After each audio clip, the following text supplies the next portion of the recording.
Football টুর্নামেন্টের final বীর মুক্তিযোদ্ধা আলহাজ আনোয়ার হোসেন সাবেক এমপি মহোদয়ের স্মরণে দারুণ একটা ফুটবল টুর্নামেন্টের রূপ আমরা দেখলাম।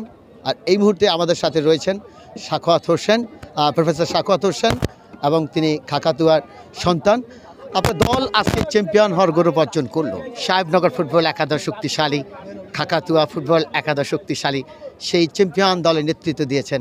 আজকের এই জয় অনুভূতি কীরকম, এবং দর্শক সমর্থক যারা আছে তাদের মধ্যে একটা বাড়তি উত্তেজনা, চাপ সৃষ্টি হচ্ছে, সব কিছু মিলিয়ে ঝিলে কেমন লাগছে? ধন্যবাদ আপনাকে। আসলে আজকের এই খেলা শুধু উত্তেজনাপূর্ণই নয়, টান টান উত্তেজনাপূর্ণ আজকের এই খেলা হয়েছে। প্রচুর দর্শক সমাগম ঘটেছে। সবার মধ্যে অনেক দিন পর একটি ক্রীড়া নৈপুণ্যপূর্ণ খেলা আজকে আমরা সবাই উপভোগ করেছি। আজকে খাগাতোয়া গ্রামবাসী হিসাবে খাগাতোয়া গ্রামের টিম আজকে জয়লাভ করেছে।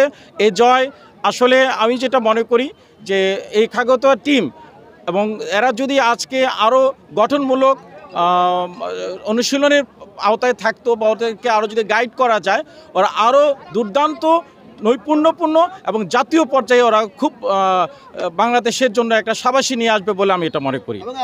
সাখাওয়াত হোসেন, আপনি দেখছেন যে যখন নির্ধারিত সময়ের মধ্যে গোল হয়নি, কখনো একটুকু বিচলিত হয়েছিলেন যে খেলাটা যদি পেনাল্টি শুটআউটে যায়, সেখানে যদি হেরে যায়, এই বিষয়টা কিভাবে কাজ করেছিল? একটু স্নায়ুর চাপ তো ছিলই।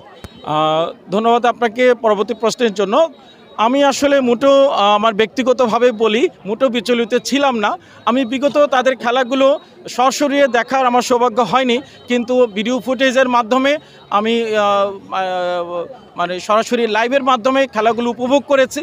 তাদের যে নৈপুণ্য আমি দেখেছি, আমি শতভাগ দৃঢ় বিশ্বাস আমার মধ্যে ছিল খাগাতোয়া টিম আজকের এই বিজয় ছিনিয়ে নিবে, এবং ইনশাল্লাহ আপনাদের সকলের সহযোগিতার দোয়ায় খাগাতোয়া টিম আজকে বিজয়ী হিসাবে পর্যবেসিত হয়েছে। আজকে খাগাতোয়াবাসী, আমি সহ আমার খাগাতোয়াবাসী যারা উল্লেখযোগ্য যারা রয়েছেন, ছোট থেকে বড়, প্রত্যেকে যার যার লেভেলে যতটুকু প্রয়োজন, যতটুকু সামর্থ্য আছে, আপনারা খাগাতোয়া এই ফুটবল টিমের জন্য এগিয়ে আসেন। একটি সুন্দর ফুটবল টিম আমরা গঠন যেন করতে পারি, এবং এর পৃষ্ঠপোষকতা করে এই খাগাতোয়া টিমের মধ্যে থেকে যেন জাতীয় পর্যায়ে আমরা খেলোয়াড়কে নিয়ে যেতে পারি। এই দোয়া আপনাদের কাছে থাকলো। এই গঠনের জন্য আপনাদের কাছে আমার নিবেদন থাকলো, প্রত্যেকে যার যার নিজ লেভেলে যদি আমরা একটু চেষ্টা করি, খাগাতোয়া টিম থেকে জাতীয় লেভেলে কয়েকজন খেলোয়াড়কে আমরা তৈরি করতে পারবো ইনশাআল্লাহ। সুপ্রিয় দর্শক, আমরা এতক্ষণ কথা বললাম জনাব প্রফেসর সাখাওয়াত হোসেনের সঙ্গে, টিমের অন্যতম একজন কারিগর। দারুণ একটা ম্যাচ জয়লাভ করলো জাউল হাসান। আর একটু যদি কথা বলতে চান তাহলে অবশ্যই বলতে পারবেন।